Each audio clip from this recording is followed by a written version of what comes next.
court trial. Under the bill sponsored by the state representative, Catherine Brown, a rape victim who had an abortion, will be thrown in jail for tampering with evidence. Tampering with evidence.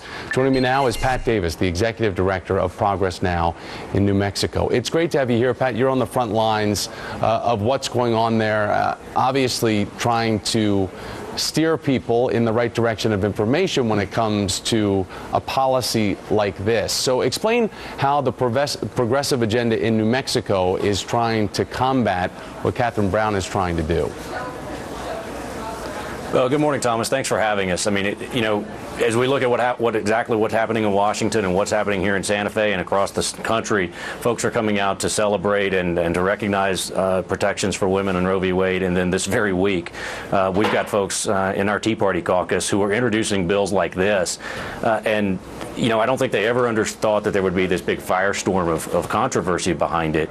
But the same things we're seeing in Virginia are what are happening in states like this. New Mexico is traditionally a pretty progressive community. We have moved forward on protecting women's rights for years.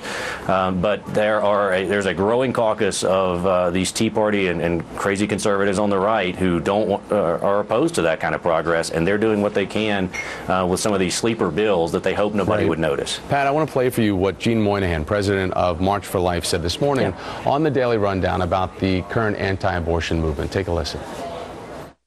If you went to the march today, you'd see a number of young, shining, energetic faces. This isn't an extreme radical issue. This is the new normal. All right, so this is the new normal. So explain to us the new normal for a state legislature, a state legislator in New Mexico is to actually have a woman come forward to say, admit that she's been raped, she's impregnated, and then they're going to make her carry that baby to term?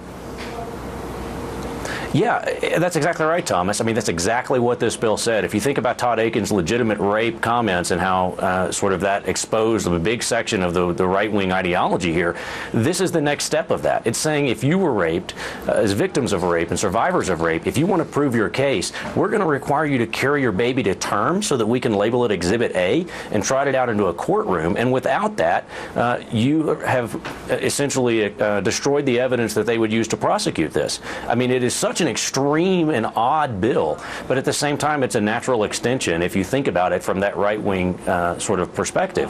But what's even more scary is this bill was introduced, and in the first 24 hours got 10 Republican co-sponsors for it before we raised the flag. I think this is something that we're really having to watch. Pat Davis, executive director of Progress Now, New Mexico. Pat, thanks for your time. We appreciate it.